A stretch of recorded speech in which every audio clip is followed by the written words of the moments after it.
Assalamualaikum warahmatullahi wabarakatuh. Apa kabar teman-teman semua? Senang sekali kita bisa berjumpa kembali dalam materi pembelajaran agama Islam dan Budi Pekerti.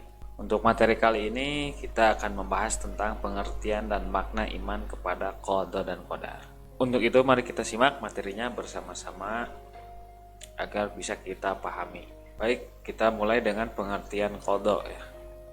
Qada secara bahasa berarti ketetapan, ketentuan, ukuran, takaran, atau sifat.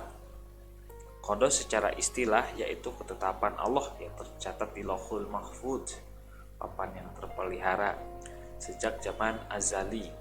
Ketetapan ini sesuai dengan kehendaknya dan berlaku untuk seluruh makhluk atau alam semesta. Segala ketetapan dan ketentuan Allah itu sudah ada di sejak zaman azali atau sudah tertulis di Lauhul Mahfuz.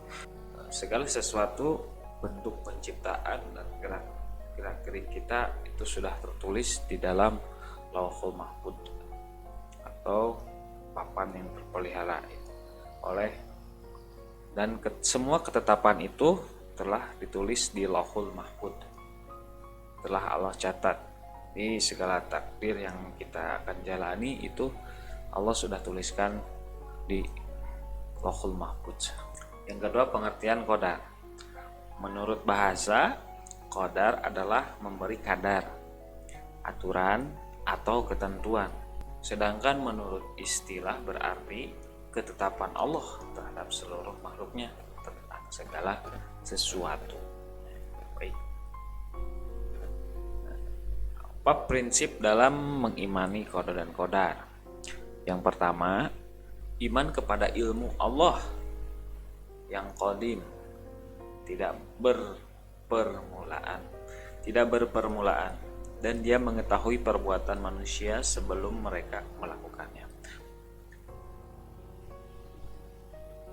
Allah Maha mengetahui apa yang akan kita lakukan dan apa yang sedang kita kerjakan. Baik buruknya yang kita kerjakan, Allah sudah mengetahuinya terlebih dahulu. Jadi kita harus selalu merasa diawasi oleh Allah tentang apa yang sedang kita kerjakan. Baik atau buruk pekerjaan kita, semuanya Allah sudah mengetahuinya. Jadi sebisa mungkin kita melakukan hal-hal yang baik. Yang kedua, iman bahwa semua qadar Allah telah tertulis di Lauhul Mahfuz. Sesuai pengertian tadi bahwa segala sesuatu yang sudah ditetapkan Allah itu tertulis di Lauhul Mahfuz. Yang selanjutnya, iman kepada adanya kehendak Allah yang berlaku dan kekuasaannya yang bersifat menyeluruh. Yang selanjutnya, iman bahwa Allah Subhanahu wa taala adalah zat yang mewujudkan makhluk. Allah Subhanahu wa taala adalah sang pencipta dan yang lain adalah makhluk. Tiada Tuhan selain Allah ya. Selain Allah adalah ciptaannya. Ada apa dalil yang mendasari kita harus mengimani qada dan qadar? Itu ya surat Al-Qamar ayat 49 yang berbunyi, sesungguhnya kami menciptakan segala sesuatu menurut ukuran atau takdirnya. Yang kedua ada Al-Hadid. Tidak ada suatu bencana apapun yang menimpa di bumi dan tidak pula pada diri kalian melainkan telah tertulis dalam kitab Lauhul Mahfuz sebelum kami menciptakannya. Sesungguhnya yang demikian itu mudah bagi Allah. Surat Al-Hadid ayat 2. Ada juga surat At-Taghabun ayat 11. Tidak ada sesuatu musibah pun yang menimpa seseorang kecuali dengan izin Allah. Yang selanjutnya ada surat Al-Isra. Dan tiap-tiap manusia telah kami tetapkan amal perbuatannya sebagai mana tetapnya kalung pada lehernya. Itu tadi secara dalil tentang bagaimana kita harus mengimani qada dan qadar. Sekarang kita lanjut materinya ke makna iman kepada qada dan qadar. Beriman kepada takdir selalu terkait dengan 4 hal yang selalu berhubungan dan tidak terpisahkan. Keempat hal itu adalah iman kepada takdir itu sendiri, ikhtiar, doa, dan tawakal. Baik, yang pertama adalah takdir. Takdir itu terbagi dua, ada takdir mubram, ada takdir mu'alaq. Apa itu takdir mubram? Takdir mubram ialah takdir atau ketetapan Allah yang tidak dapat diubah atau tidak dapat diubah oleh siapapun. Jadi ini suatu ketetapan yang mutlak, tidak bisa kita tawar. Salah satu contohnya adalah kita dilahirkan di suku Sunda. Kita dilahirkan dengan mata yang sipit. Kita dilahirkan dengan ras Melanesia, atau kita dilahirkan dengan postur yang tinggi. Semua itu merupakan ketetapan Allah yang tidak bisa kita tawar dan kita tidak bisa negosiasinya. Semua apa yang terjadi pada diri kita itu semua adalah ketetapan Allah, tidak bisa dirubah.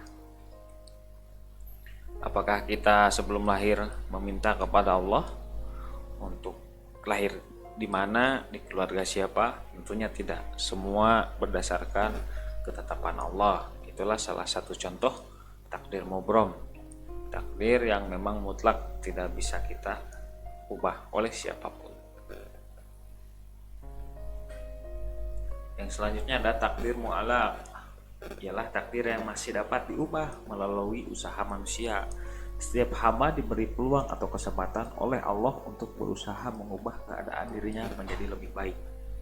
Ada setan, ada malaikat, ada manusia.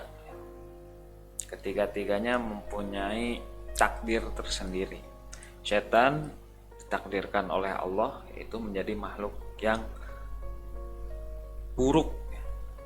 Setan ditakdirkan menjadi makhluk yang paling buruk dan paling hina. Karena itu setan tempat kembalinya sudah jelas, yakni ke neraka. Sedangkan malaikat diciptakan dengan tidak memiliki hawa nafsu, sehingga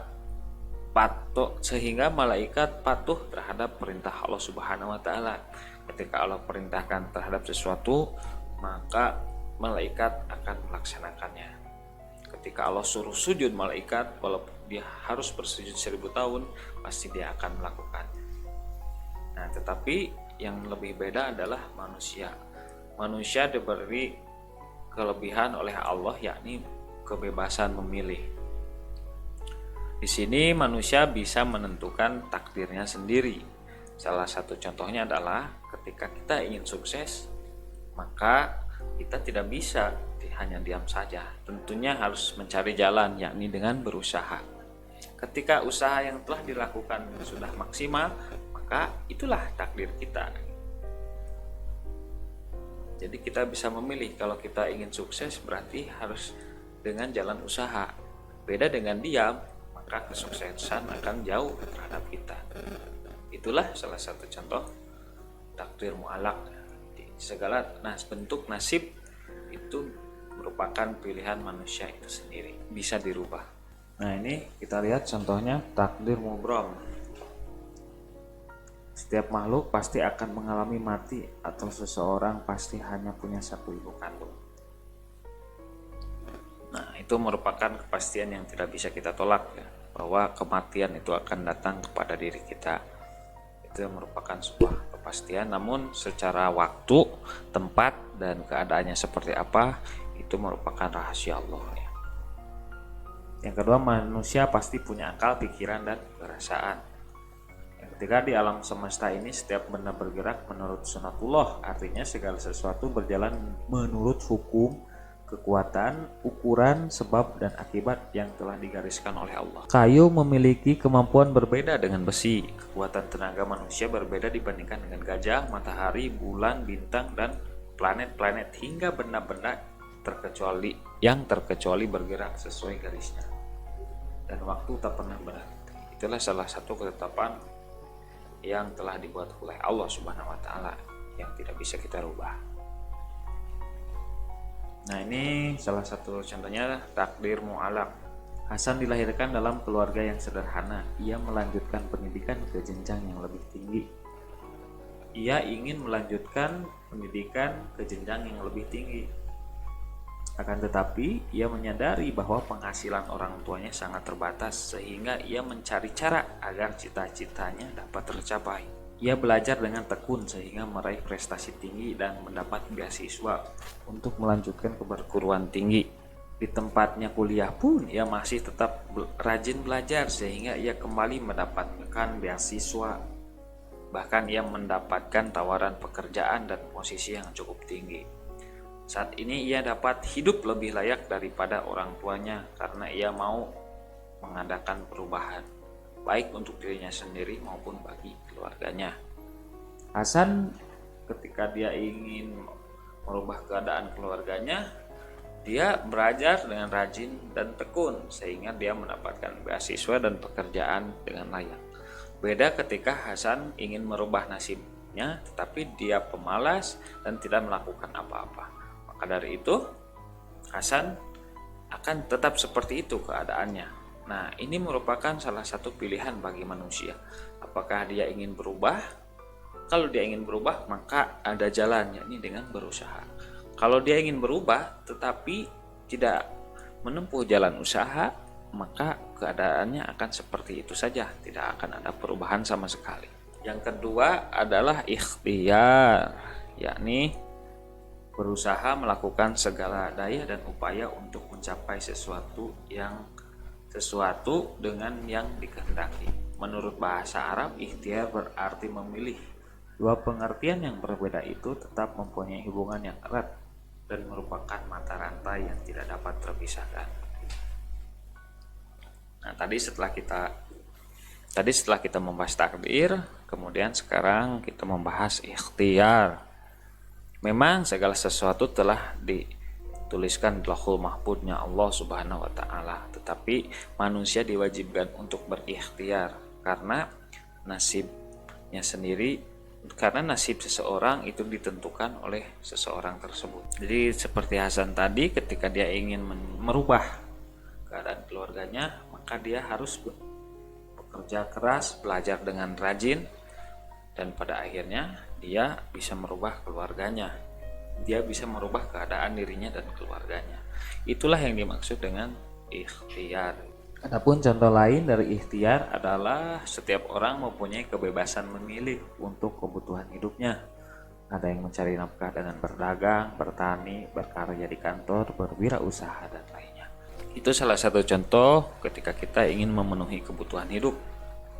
Apakah dengan jalan bertani, ataupun kita menjadi seorang karyawan, ataupun kita berwirausaha, itu semua merupakan pilihan-pilihan yang akan kita ambil ketika kita ingin memenuhi kebutuhan hidup. Berarti ada ikhtiar atau usaha untuk dilakukan. Yang selanjutnya ada yang dinamakan tawakal. Tawakal diartikan dengan sikap pasrah dan menyerahkan segala urusan kepada Allah. Dalam bahasa Arab, tawakal berarti mewakilkan, yaitu mewakilkan kepada Allah untuk menentukan berhasil atau tidaknya suatu urusan.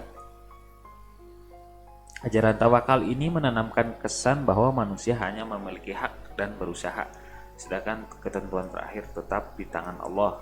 Sehingga apabila usahanya berhasil, ia tidak bersikap lupa diri, dan apabila mengalami kegagalan, ia tidak akan merasa putus asa. Pengertian seperti ini merupakan ajaran tawakal yang paling tepat. Berserah diri kepada Allah. Segala urusan yang akan kita hadapi, yang akan kita kerjakan, maka kita harus memiliki sikap tawakal. Artinya menyerahkan sepenuhnya urusan kepada Allah. Apakah menyerahkan sepenuhnya urusan kepada Allah itu hanya di akhir? Tentunya tidak. Sebelum kita melakukan sesuatu, mengerjakan sesuatu, atau beraktivitas, kita pasrahkan terlebih dahulu kepada Allah diri kita supaya diberi kemudahan. Yang kedua, setelah kita bekerja, setelah kita berusaha, kita juga kembali pasrahkan segala sesuatunya kepada Allah supaya kita mendapat hasil yang terbaik. Jadi ketika kita selalu bertawakal kepada Allah, kita tidak akan putus asa ketika gagal, dan kita tidak akan lupa diri ketika kita berhasil. Yang terakhir adalah doa. Doa adalah ikhtiar batin yang besar pengaruhnya bagi manusia yang meyakininya. Hal ini karena doa merupakan bagian dari motivasi intrinsik bagi yang meyakini. Doa akan memberikan energi dalam menjalani ikhtiarnya karena Allah Subhanahu wa taala telah berjanji untuk mengabulkan permohonan orang yang bersungguh-sungguh memohon. Firman Allah, "Aku mengabulkan permohonan orang yang berdoa apabila ia berdoa kepadaku." Senjata yang paling utama bagi umat Islam adalah dengan berdoa. Dengan berdoa kita bisa mengubah takdir diri kita sendiri, karena kekuatan doa adalah kekuatan yang paling besar. Maka dari itu setelah ikhtiar dan berusaha, maka usaha terakhir kita adalah dengan cara berdoa. Doa dapat merubah nasib dan takdir kita. Salah satu contohnya adalah Nabi Musa. Secara sunatullah bahwa yang dinamakan laut tidak bisa terbelah ketika dipukul oleh tongkat. Tapi karena Nabi Musa berdoa memohon pertolongan Allah, maka laut bisa terbelah dengan tongkatnya dan mampu menyelamatkan umatnya dari kejaran Raja Fir'aun. Ada lagi Nabi Ibrahim yang dibakar. Secara sunatullah api itu panas. Tetapi karena Nabi Ibrahim memohon pertolongan kepada Allah, maka api tersebut menjadi dingin. Luar biasa tentunya pengaruh doa terhadap seluruh aspek kehidupan di dunia. Kita sebagai manusia biasa yang selalu bergantung kepada Allah Subhanahu wa taala harus terus memanjatkan doa. Karena doa itu adalah ibadah dan doa itu adalah senjata utama kita dalam segala bentuk ikhtiar untuk mencapai apa yang kita cita-citakan, baik mencapai kebahagiaan dunia maupun kebahagiaan akhirat. Baik, terima kasih. Itu saja yang dapat saya sampaikan. Mudah-mudahan ada manfaatnya bagi diri saya khususnya, umumnya bagi kita semua. Mohon maaf apabila dalam penyampaian terdapat banyak kekurangan. Untuk kritik dan saran silahkan tulis di kolom komentar. Wassalamualaikum warahmatullahi wabarakatuh.